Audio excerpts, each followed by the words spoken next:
Good morning and welcome to Get in Line with me, Lauren Scott. And I have a very special guest today. Hey. It's my son, Ayden, who is going to be 18 in October, the big 1-8 kiddo. Are you excited? Yup, I'm finna be an adult. Finna be.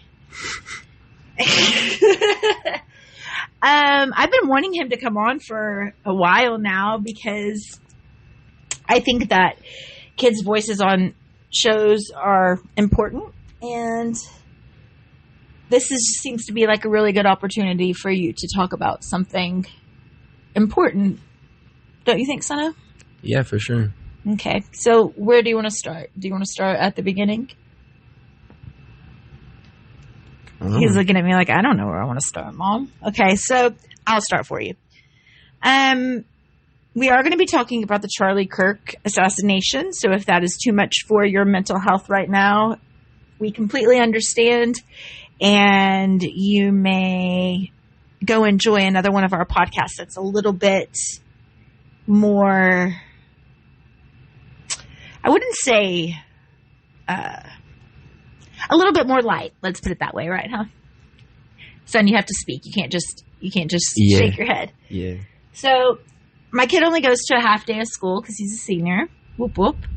And we were on the couch together when watching. We were actually both watching when the assassination actually happened. No, we were on the couch just scrolling through Instagram. No, not Instagram, TikTok. I was scrolling through Instagram. He was scrolling through Instagram. I was scrolling through TikTok.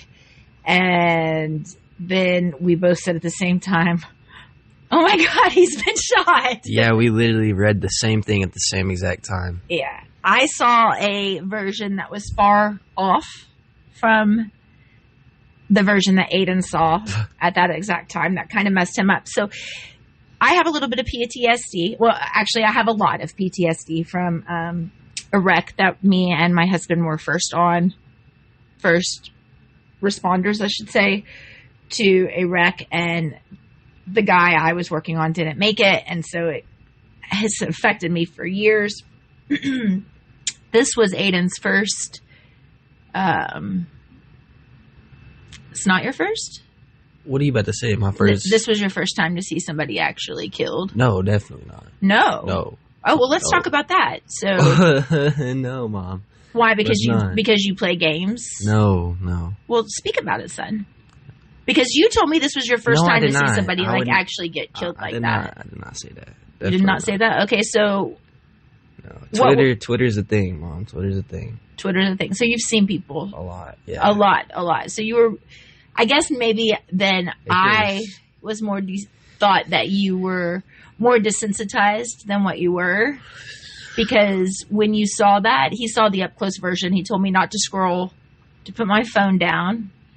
Yeah, it's pretty brutal. It was brutal. It affected him. It bothered him.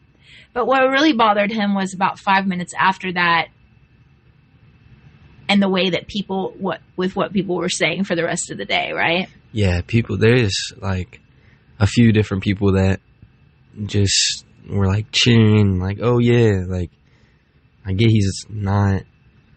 Speaking to the microphone. Just because you don't have like the same opinion as him, then doesn't mean that he should die at all. Especially not like even if he was a bad person, even if he had a different opinion that you'd say was wrong, doesn't mean he should die. He has a family. Well, yeah, 100% agree. But now that we've done a little bit of research on the things that he said, do you think that that's changed your opinion at all? No, I don't think he deserved to die. Nobody deserves to die for voicing their opinion, even if it's wrong. And let us also point out that me and Ayden aren't huge. Like, we do not agree with everything that Charlie Kirk Oh, yeah, definitely not. said. But one of the things that we did like was that he was a healthy debater. Yeah, like and he made college kids and kids Ayden's age think. Speaking your opinion, especially at colleges, that's awesome. Yeah, because why do you think that's so awesome, though? Because freedom of speech, it's debating. Just the mass debaters like that it's just good. It's healthy to debate, honestly. It is healthy to debate. And since you've been raised by me Would you say that you've been raised to debate? I mean, yeah, I guess, yeah. Yeah, because we Speak our own opinion. We try to research and form our own opinions instead of don't follow the crowd. Instead of don't following the crowd. That's correct. And I think that that's really huge for you to be able to say, because you even will state your opinions to people that, you know, have different opinions, but you do it in a very well-mannered way. And I think that that's beautiful because, as you know, a lot of people aren't able to do that. So with that being said, with the Charlie Kirk situation, did you agree with how our government has handled it, or would you think that it was a hit by our government? I don't know. No way to tell, to be honest. But, I mean, if it was a hit by our government, it was a hit by our government. Nothing we could do about it. But if it wasn't, then that's just messed up. Some college kid, like they think, did it. And do you think that it's interesting that that college kid was known as a MAGA? Was he? That's crazy. He was, actually. Him and his family come from a conservative Republican family. So what do you think about the divide that's happened since then with the Democrats and the Republicans since this has happened, going back and forth, then to find out that he was from a Republican family? What do you feel about that? I don't know. That's insane. I don't know why he would do it then. Because he was speaking for Republicans. Yeah, but let's also remember that Charlie Kirk was for the Epstein files being released and for questioning things. He wasn't really a blind follower, whether it be right or left. He was a speaker on his beliefs. Now, whether they were waspy. I wouldn't say he wasn't a blind follower. You wouldn't say that? I mean, to an extent, yeah, but like, he definitely is not. He is like straight Republican, just because of the Epstein files and stuff. I mean, still, he was like straight up Trump supporter, you know? Yeah.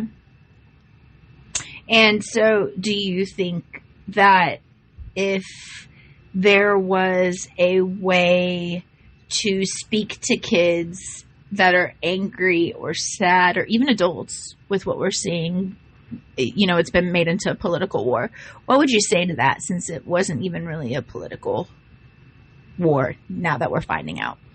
Well, I mean,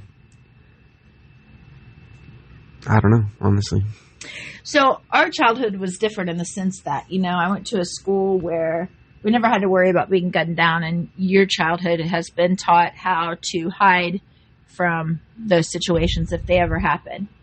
And it's something that, you know, me and you have talked freely about, but can you tell our listeners in your own words how that makes you feel now that you're going off to college and you're seeing this now starting on college campuses?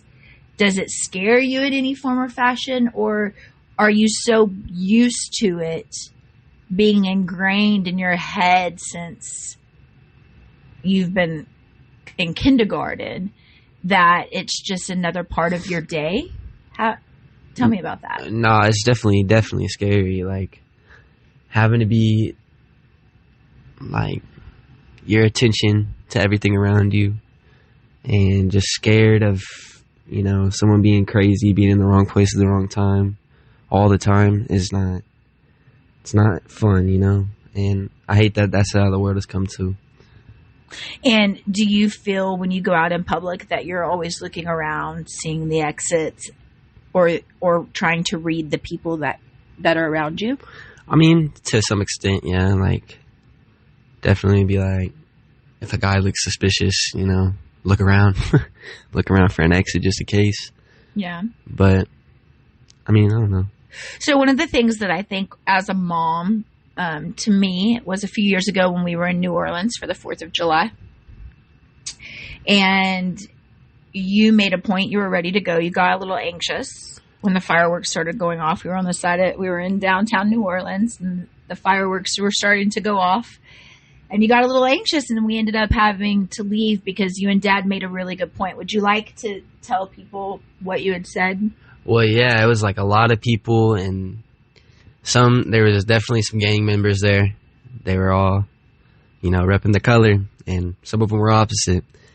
and there was a lot of fireworks. It was really loud, a lot of people.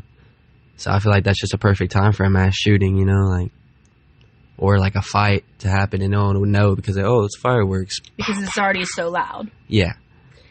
And then as we were driving home, me and you, to the place that we were staying, we went to our Airbnb, and that Airbnb overlooked an area where there were... Yeah, the abandoned naval base. The abandoned naval base in New Orleans, and me and you watched somebody get shot.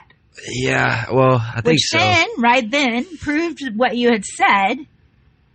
It's perfect time. It's a perfect time. Yeah, so like, it was high up in the building, and they were like open, like it was like a parking garage kind of, because they were all open doors, all open like walls, and it kind of looked like a parking garage, and inside we were like just sitting outside. We looked up, and then we hear pow pow, and we see like 2 flashes of light, but you could tell it definitely wasn't fireworks. Like it definitely wasn't no firecrackers. It was scary.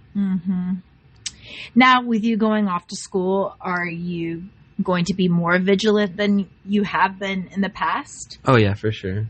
Now that school shootings and all this stuff is a lot happening often now, like definitely gonna be more vigilant. Yeah. Yeah. And I guess my biggest thing is, do we think that this is a gun problem, or do we feel that it is a mental health problem? A little bit of both. Guns, I mean, they're gonna get if somebody really wants a gun, they're gonna get a gun. Yes, exactly. And it's the wrong people. It's people behind the trigger are the problem, not so much the guns, but they could be controlled more.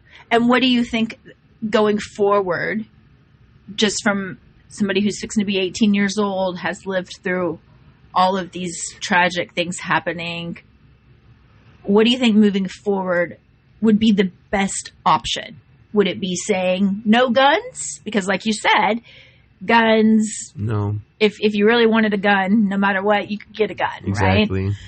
Or would it be more checkpoints for those to get guns, more looking on the mental health side of individuals, of the reasons why they want guns? Yeah, for sure. The second option, because like if you just take away guns, then the people that have guns are gonna get, or the people that really want guns, like for a bad thing, are gonna get them, and the people that are normal law-abiding citizens aren't gonna have the guns because they're illegal, and they don't have anything to protect themselves with. So it's more of the mental health side for sure. The mental health side, and what are some things that you could tell kids that are younger, like kindergarten and first grade, that are scared, that they're having to deal with carrying bags that are bulletproof? What are something that you would tell if you had a younger brother or sister that was having to deal with this for the first time, to ease their fear? I would tell them,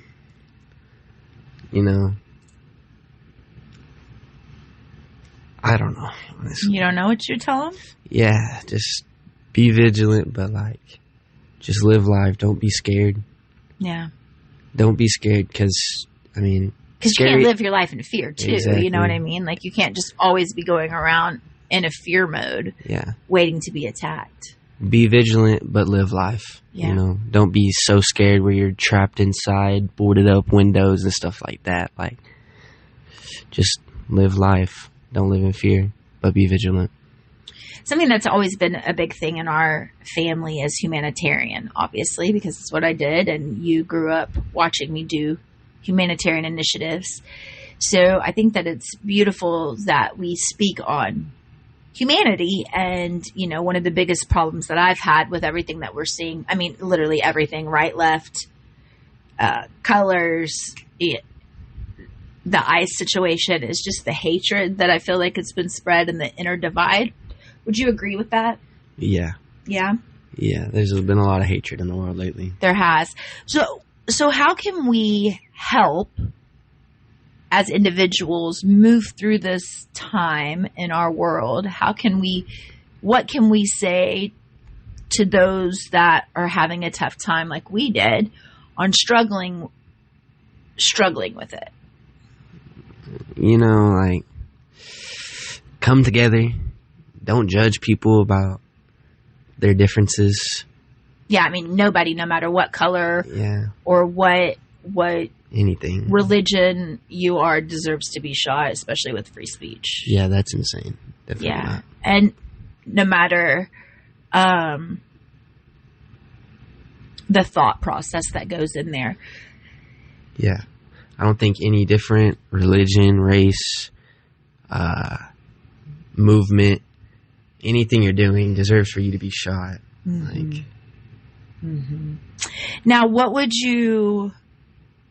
are your thoughts on navigating through the hatred though? Like, how can somebody have their own opinion and feel confident in stating their own opinion if they're always, if they're worried about getting shot, or if they're worried about what another person thinks? Exactly. That's the scary thing about nowadays, is it's hard to do that without worrying about that, especially now, because it shows that there's crazy people. So are we just supposed to be quiet and keep our thoughts to ourselves? No. I say lead by example, maybe? Yeah, we do it anyways, but it is definitely scary nowadays, you know? Yeah. Just voice your opinion. Do you ever get nervous with me being on this platform of voicing maybe different opinions from anybody else? I've never gotten scared, but I guess now that you say it, it is a little scary, because, you know, crazy people are everywhere. You don't know who's listening. Yeah, and this is heard all over the world. Exactly. Yeah. So at this time, I think me and Ayden are both in this situation of not understanding the hatred of humanity right now, whether it be Charlie Kirk, whether it be with ICE, whether it be with the African American community, whether it be with really any community, religion, color, or politics. And we're holding space for all during this time of transition. And also, I think that it's important that we talk to our kids. Me and my son have a very open relationship of communication, and I think that helped you work through the trauma of watching what happened last week happen, because it was a little traumatized for you. It was different when it's something that you're playing like a game. Yeah. And then it is when you see somebody that you have known of literally that's get shot in front of you. Yes. And especially what really like hit me hard was watching it, of course, but like when people I knew said like scary things, like things that he deserved it. Like I told somebody that they got shot, and they're like, "Oh, yay!" I'm like, no, that's disgusting. Yeah, but that's also a humanitarian heart, baby, because that's something that we've always said is to love others no matter what. So like, even if his voice was wrong, I hope that you keep that empathy. He had a family, kids, people that loved him just like you. No reason he should die. Now let's switch places a little bit, because that same time that all that was happening, we also learned that there was a high school shooting. Yeah. Do you think that these school shootings are getting way out of hand? Yes, for sure. Do you think that we're talking about them enough? Definitely not. Like, I feel like school shootings are almost normal now. Like, people don't talk about them as much as they used to. Like, oh my God, there was a school shooting, that's so scary. Now it's like barely even talked about. One of the things that I saw that I thought was interesting were people that were saying thoughts and prayers, and then another person was like, yeah, but these kids were literally shot while they were praying. So is it right for us to say thoughts and prayers to anybody? What do you think about that? I mean, I don't find anything wrong with that. Like saying thoughts and prayers, you know? I mean, it's just for holding space or praying for others, even though we might not understand what they're going through. Yeah, I don't think so. You don't think that people are intentionally turning their face from the school shootings and putting this man on a pedestal. You think that the school shootings have become so normal that it's just kind of buzzed over. And since this happened in front of people and on live, that's the reason why there's so much publicity towards it. Yeah, that's what I think. Yeah, I could agree with that. And also, it's very sad that we're desensitized like that, right? Yes, for real. It's sad that that's how the world has come to, like, that it's normal for school shootings to happen. Like, It's terrible. What is something that you do that helps calm your nerves and your anxiety?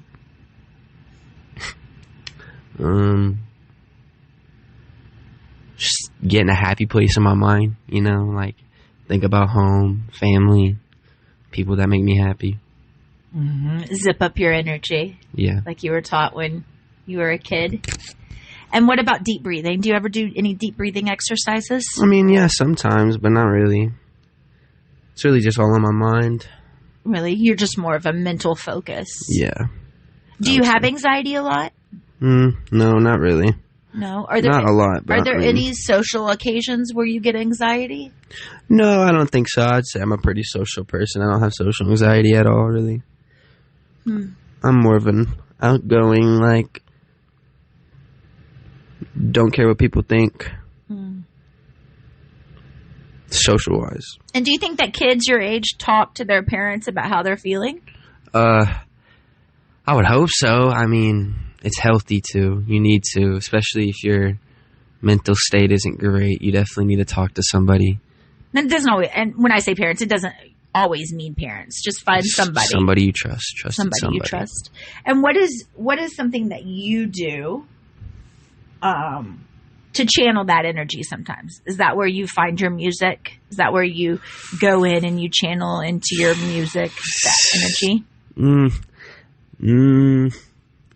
No. I say, repeat that again. Is your music something that you use to channel your energy? No, not really. No? I feel like it's just a hobby. Yeah. Do you think that at some point, if you really get into doing music, you'll start channeling more of that energy of what you're going through into it? Yeah, for sure. Yeah? Would you like to speak about your records? Or your albums that were dropped? I mean, yeah, go check out ADZ on all platforms. If you would like. It's not family friendly, so maybe don't play it around the kids, but if you want to go listen to that, and it'd be greatly appreciated. He's a good little lyricist, is that what I would say? Rapper?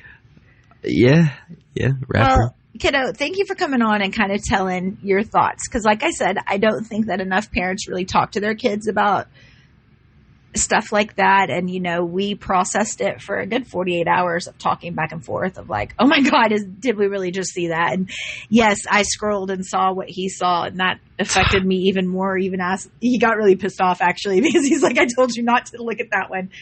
But it's one of those things that you can't help but to scroll, you know what I mean? And like when it happens, you can't help.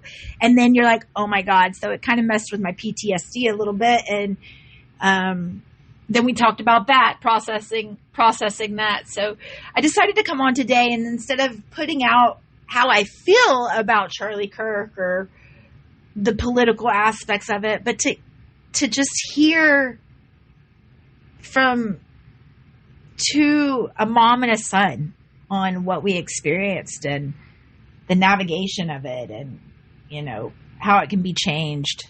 I don't really know if it's a gun problem as much as it's a mental health problem. I agree with Ayden on that. And, I hope that we all see the need to love others no matter what. For sure. And if you don't use gun violence or any type of violence to solve that. Violence is not necessary. Not the answer. Especially when somebody's doing a peaceful protest. Yeah. There's no reason. And I think this is big for your age group too. There's no reason for peaceful protest to have to be made into unpeaceful protest. Exactly. Don't let the others antagonize you to not use your voice to make it chaos. So I think the biggest learning point that can come from all of this is to stay away from the chaos. Get off of streaming. Get off of scrolling all the time. Get off of the feed of needing the chaos in your life. Put down the phone. Be involved in your kids' lives. Talk to them about what's going on because they have feelings too. And as a mom, I know it's hard sometimes because you feel like your feelings are totally different from your kids, and that's okay too. That's teaching them that it's all right to be different. Yeah. So hang in there, everybody, during this crazy time in our world, and thank you, Monkey, for getting on with me. Yeah, for sure, of course. And thanks for listening, guys, to Get Enlightened with me, Lauren Scott, and my cutie pie, Ayden. Yes, ma'am. Thank you. Y'all have a good one. Have a good one.